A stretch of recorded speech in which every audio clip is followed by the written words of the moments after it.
Olá, seja bem-vindo ao nosso Instagram do Lex, Lar Espírita Casa do Samaritano.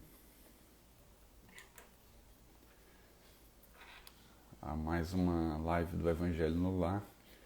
Hoje nós vamos tratar aqui do capítulo 18, muitos os chamados e poucos os escolhidos.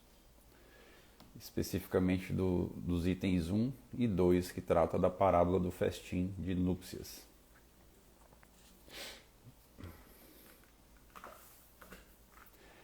É uma das parábolas que Jesus nos deixou e que talvez deixe uma mensagem assim um pouco mais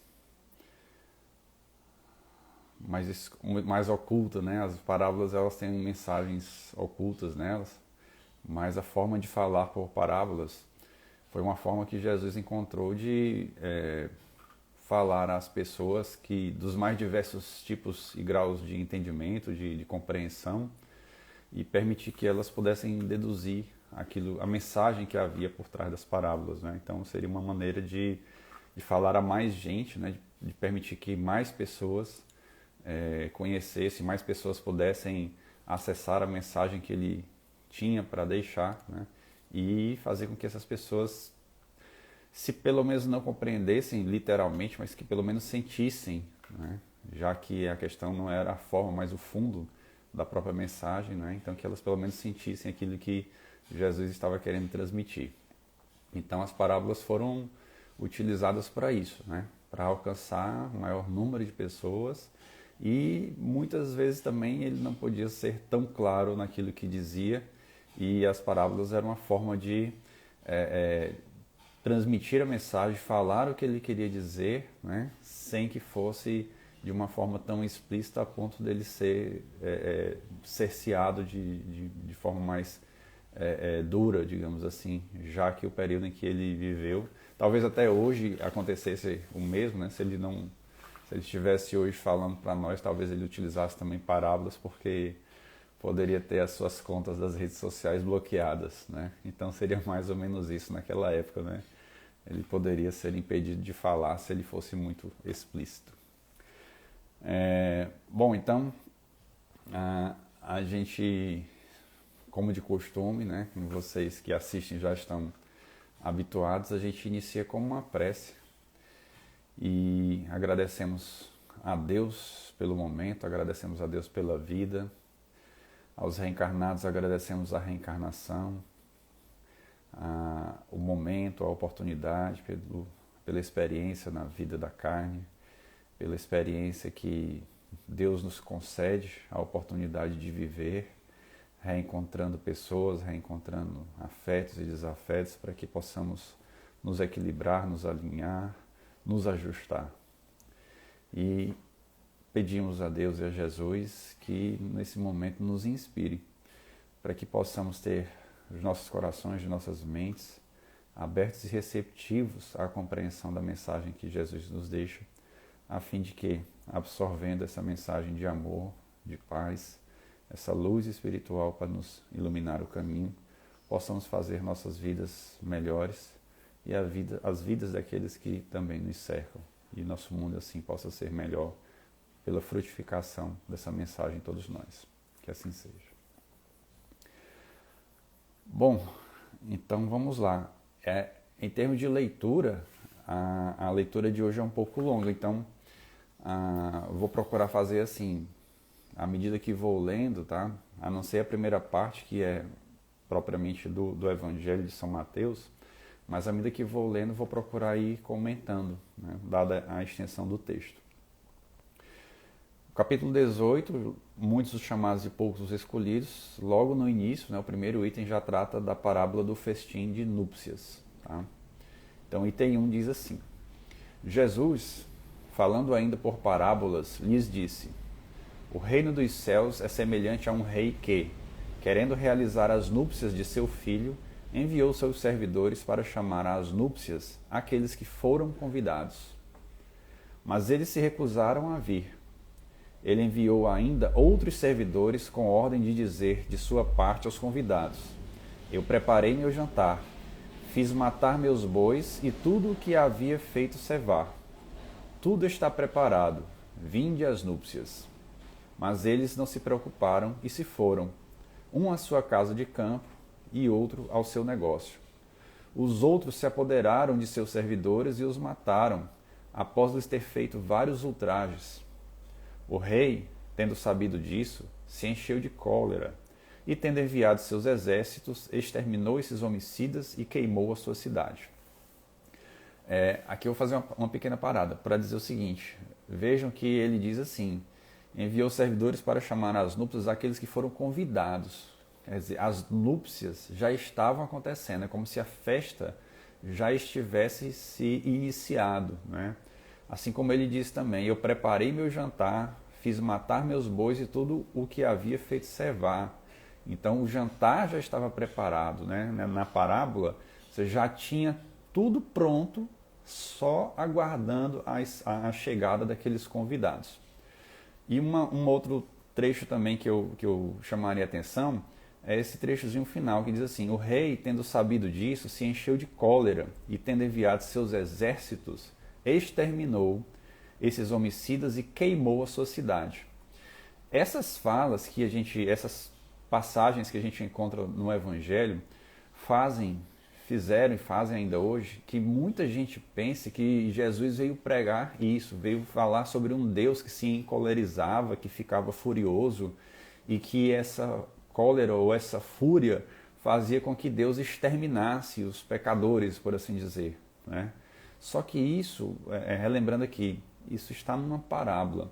Essa era uma forma que Jesus tinha de falar para a compreensão das pessoas naquela época, naquele lugar, para aquele povo, né? Segundo a sua cultura, segundo o raciocínio, segundo a forma como eles tinham de entender as mensagens. Então ele precisava de uma forma de falar que tocasse aquelas pessoas, que fizesse com que aquelas pessoas pudessem compreender minimamente aquilo que ele estava querendo transmitir. Então, como a linguagem desse Deus que se encoleriza, ou nesse caso aqui a figura do rei, né, encolerizado, com raiva e mandando os seus exércitos exterminar, era uma linguagem que lhes tocava mais, né, que lhes fazia melhor compreender aquilo. Então, na parábola, Jesus utilizou esses termos para poder dizer, né, o que queria, né, para dizer que aquilo não deixava Deus satisfeito, por assim dizer, né, mas isso não significa que literalmente Deus se encolerizava. Deus, sendo perfeito puro amor, Deus não sente cólera como nós, né? Então Deus não é como uma pessoa, Deus não é exatamente uma pessoa, né, que tem esses defeitos da cólera, da raiva, nem manda exterminar quem quer que seja, né? Deus é amor, vamos entender nesse sentido. Prosseguindo, então, diz assim: então ele disse aos seus servidores: o festim de núpcias está todo preparado, mas aqueles que haviam sido chamados dele não foram dignos. E depois nas encruzilhadas e chamai para as núpcias todos aqueles que encontrardes. Seus servidores, indo então pelas ruas, reuniram todos aqueles que encontraram, bons e maus. E a sala de núpcias ficou cheia de pessoas que se sentaram à mesa. O rei entrou em seguida para ver aqueles que estavam à mesa, e tendo notado um homem que não estava com a roupa nupcial, lhe disse: meu amigo, como entrastes aqui sem ter a roupa nupcial? E esse homem permaneceu mudo. Então o rei disse aos seus servos: atai-lhe as mãos e os pés e lançai-o nas trevas exteriores. Aí haverá pranto e ranger de dentes, porque há muitos chamados e poucos escolhidos. Evangelho de São Mateus, capítulo 17, versículos de 1 a 14. Na sequência, o item 2 tem um comentário de Kardec, né, que vai nos esclarecer essa passagem do Evangelho. E aí ele começa logo dizendo assim: o incrédulo sorri a esta parábola que lhe parece de uma puerilidade ingênua, porque não compreende que se possa criar tanta dificuldade para assistir a uma festa, e ainda menos que os convidados estendessem a resistência até ao massacre dos enviados do Senhor da casa. Então ele ele já fala assim de maneira muito, né, incisiva, né, que as pessoas que leem essa parábola, que ele chama aqui dos incrédulos, né, diz que sorri e acham de uma puerilidade muito grande, porque simplesmente quem lê dessa maneira, não percebendo as nuances da parábola, vai tentar interpretar isso literalmente, né? Aquela coisa, como eu disse, né, do rei mandando se enchendo de cólera, mandando exterminar, ou como ele disse aqui, né? Como é que as pessoas criam tanta resistência a ponto de, inclusive, agredir ou sacrificar os servos do rei que haviam sido mandados para fazer o convite, né? Por que isso, né? A pessoa vê logo só fazer um convite e já vai ser sacrificado, já vai ser logo exterminado, por assim dizer. Aí vem aqui, as parábolas, diz ele, sem dúvida, são figuras, mas ainda é preciso que elas não saiam dos limites do verossímil, tá? E ele continua aqui, Kardec. Pode-se dizer o mesmo de todas as alegorias, das fábulas mais engenhosas, se não são despojadas do seu envoltório para procurar-lhe o sentido oculto. É o mesmo que acontece com as fábulas, como ele diz aqui. A gente é acostumado a ver filmes que em desenho animado são feitos para criança, mas que na verdade são fábulas que trazem um conteúdo muito profundo, inclusive, não é? E a gente tem fábulas como da Chapeuzinho Vermelho, do Pinóquio, da Branca de Neve, né? Que são muito conhecidas. E só a título de curiosidade, por exemplo, para quem já viu o canal da Nova Acrópole no YouTube, tem a professora Lúcia Helena Galvão. Ela faz uma análise da fábula do Pinóquio. É muito interessante, é muito bom, né? Sugiro que, para quem tem curiosidade e gosta, né, que assista essa análise que ela faz da fábula do Pinóquio, certo? Então aí a gente percebe também que ainda hoje esse tipo de linguagem que para Jesus é nas parábolas, mas que hoje autores usam as fábulas, né? Esse tipo de linguagem ainda é utilizado para transmitir mensagens que ficam ali ocultas naquele texto, naquela história, né? E que a gente precisa fazer as devidas analogias para poder compreender o seu verdadeiro alcance. Então continua aqui Kardec. Jesus auriu as suas nos usos mais vulgares da vida e as adaptou aos costumes e ao caráter do povo ao qual falava. Foi aquilo que eu disse, né? Então quando Jesus falava de um rei que se encolerizava e que mandava exterminar, ele estava falando ao povo daquela época. Ele buscava transmitir uma mensagem de um modo, a mensagem dele de um modo que as pessoas pudessem captar, pudessem compreender, pudessem assimilar aquilo que ele estava dizendo, segundo os seus costumes, segundo aquela época, segundo a cultura daquele povo. E continua. A maioria tem por fim fazer penetrar nas massas a ideia da vida espiritual. O seu sentido não parece frequentemente ininteligível, senão porque não se parte desse ponto de vista. Nesta parábola, Jesus compara o reino dos céus, onde tudo é alegria e felicidade, a uma festa. Para os primeiros convidados, fez alusão aos hebreus, que Deus chamou primeiro ao conhecimento da sua lei. Os enviados do Senhor são os profetas, que vieram exortá-los a seguir o caminho da verdadeira felicidade. Mas suas palavras foram pouco escutadas, suas advertências foram menosprezadas. Vários foram mesmo massacrados como os servidores da parábola. Os convidados que se excusam com os cuidados a dar aos seus campos e aos seus negócios são o símbolo das pessoas do mundo que, absorvidas pelas coisas terrestres, são indiferentes quanto às coisas celestes. Então, ele fala aqui que os primeiros convidados, aqueles que recusaram, que não foram ao festim de núpcias, né, às núpcias, à festa, são os hebreus, né? Hebreus aqui a gente pode entender no sentido de povo, né? Aí lá embaixo o texto fala em judeus. Judeus é mais no sentido da religião, certo? Mas termina que a gente pode utilizar esses termos, né? Os judeus falando de religião ou hebreus falando de povo, né? Referindo-se às mesmas pessoas, certo? Então os primeiros a serem chamados foram os hebreus ou o povo judeu também, né? Pela religião. E eles não foram porque deram desculpas ou desculparam-se dizendo que tinham outras coisas a cuidar. Ora, vejam se isso não acontece hoje em dia, né? Vejam se isso não acontece nas nossas vidas atualmente.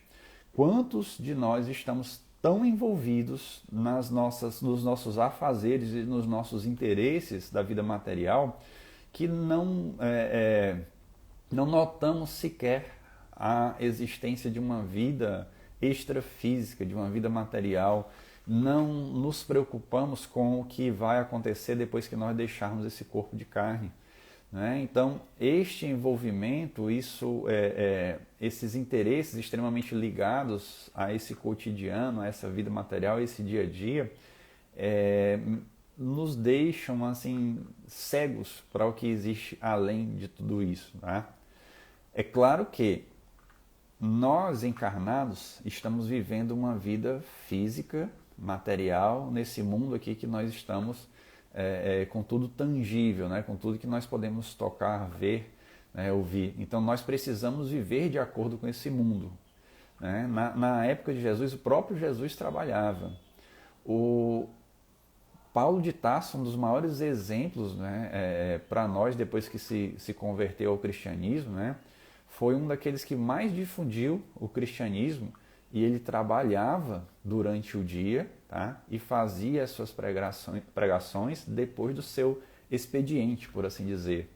Então nós temos a necessidade de manter as nossas vidas materiais. Nós não vamos viver uma vida 100% mística, né? Isso não faz parte do que a doutrina espírita nos ensina. Até porque o cristianismo primitivo, tá, nos coloca isso, né? O cristianismo da época de Jesus, ou seja, aquilo que originalmente Jesus nos trouxe, nos coloca isso, né? Que a gente deve viver cumprindo as nossas obrigações aqui na Terra, trabalhando, ganhando o salário, a renda necessária a manter uma casa, as necessidades de alimento, de transporte, educação, enfim, tudo o que precisamos no nosso dia a dia, mas sem nos esquecermos de que há algo além de tudo isso, sem nos deixarmos afundar, tá, nesses interesses materiais a ponto de ficarmos cegos para o que existe além disso. Então, essas pessoas que foram convidadas a esse festim de núpcias, né, muitas delas estavam lá absorvidas nos seus interesses, né, como diz aqui, a dar aos seus campos e aos seus negócios, né, ou seja, no texto original do Evangelho diz, né, as casas de campo, né, se eu não estiver enganado. Uns foram a sua casa de campo, quer dizer, pessoas que estavam interessadas em lazer, apenas no lazer, e outras interessadas apenas no trabalho. E absorvidas ou pelo lazer, pela fruição das coisas materiais, coisas da terra, ou absorvidas simplesmente pelo trabalho, pelas conquistas materiais, pelo ganhar dinheiro, pelo juntar patrimônio, e esqueceram das coisas da vida espiritual, que era o convite que estava sendo feito naquela parábola. Bom, então, continuando. Era uma crença entre os judeus de então que sua nação deveria adquirir a supremacia sobre todas as outras. Deus não havia, com efeito, prometido a Abraão que a sua posteridade cobriria toda a terra, mas sempre, tomando a forma pelo fundo, eles acreditavam na dominação efetiva e material.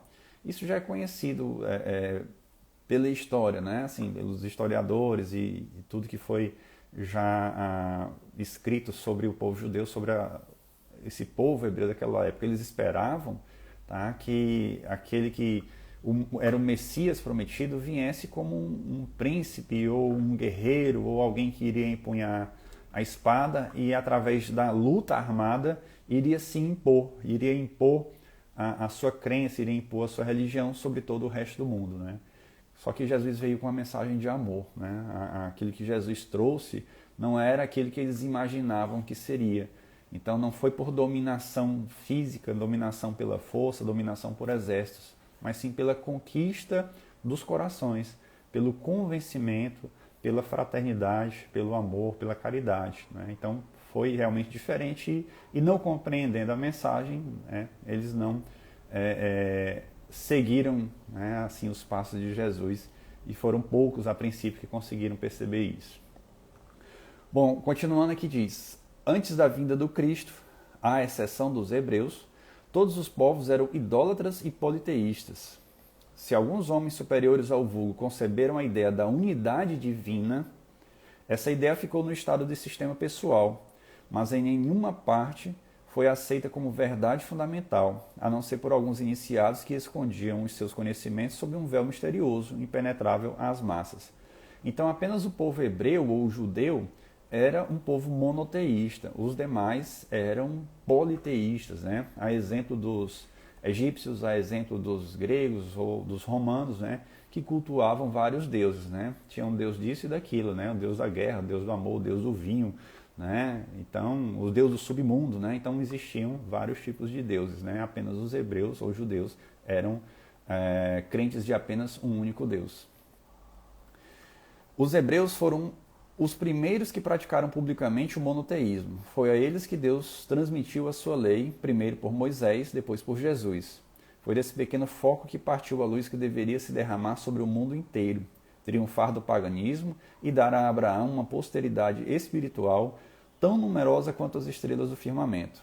Mas os judeus, repelindo a idolatria, haviam negligenciado a lei moral para se apegarem à prática mais fácil das formas exteriores, coisa que nós aprendemos, nós que eu digo assim, as pessoas aprenderam a cultivar essas práticas exteriores ao longo do tempo, né?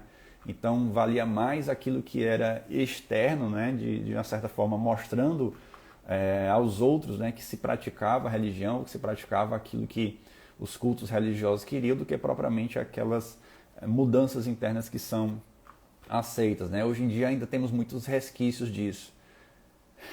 Com todo respeito a quem faz, mas existem práticas que são realizadas durante o período de quaresma, né, que a pessoa faz certos, não vou falar tão claramente, mas que faz certos sacrifícios materiais, né, e depois que termina o período de quaresma, a pessoa simplesmente esquece daquele sacrifício, ou aquele sacrifício não lhe trouxe nenhum tipo de mudança interna de comportamento. Tá? Então, Jesus já havia dito que não é aquilo que entra pela boca que faz do homem mal, mas sim aquilo que sai dela. Então, essas práticas que muitas vezes cortam coisas que entram pela boca, não impedem que as palavras que saem por essa mesma boca sejam palavras que reflitam um interior, um coração, né, um sentimento que não esteja vinculado ao amor, vinculado à caridade. Então, é preciso muito refletir sobre essas práticas exteriores que ainda cultivamos por resquício desse passado, tá? E que repercute aí por ser, de certa forma, sem julgamentos, mas por certa forma ser mais fácil de fazer ou de praticar. Então, continuando aqui, e eu perdi onde é que eu estava, mas vamos ver aqui. Os hebreus, falei do politeísmo, certo? Mas os judeus, repelindo a idolatria, haviam negligenciado a lei moral para se apegarem à prática mais fácil das formas exteriores. Foi o que eu acabei de falar. O mal chegara ao auge. A nação dominada estava fragmentada pelas facções divididas por seitas, né? Os hebreus ou os judeus, ou hebreus, eram divididos entre saduceus, fariseus, essênios, samaritanos, né? Então eram várias seitas do povo judeu, né? Ou hebreu. Assim como no catolicismo hoje existem também várias correntes religiosas, né? Várias igrejas, né? Que são cristianismo. O catolicismo é uma dessas vertentes do cristianismo, né? Que são divididas aí, portanto, em várias igrejas. A católica é uma delas, existem as igrejas protestantes, a própria doutrina espírita é uma dessas vertentes cristãs. A incredulidade mesmo havia penetrado até o santuário. Foi então que apareceu Jesus, enviado para lembrá-los quanto à observância da lei e abrir-lhes os horizontes novos da vida futura. Convidados dos primeiros para o grande banquete da fé universal, repeliram a palavra do celeste Messias e o fizeram perecer. Foi assim que perderam o fruto que teriam recolhido de sua iniciativa. Seria injusto, todavia, acusar o povo inteiro desse estado de coisas. Essa responsabilidade cabe principalmente aos fariseus e aos saduceus, que perderam a nação pelo orgulho e pelo fanatismo de uns e pela incredulidade de outros. Então, orgulho, fanatismo, incredulidade foram coisas que afetaram, portanto, a compreensão ou a absorção da mensagem de Jesus. São eles, sobretudo, que Jesus compara aos convidados que recusam comparecer ao reparto de núpcias. Depois acrescenta: o Senhor, vendo isso, fez convidar todos os que se encontravam nas encruzilhadas, bons e maus. Ele queria dizer com isso que a palavra foi pregada a todos os outros povos, pagãos e idólatras, e que estes, a aceitando, seriam admitidos na festa em lugar dos primeiros convidados.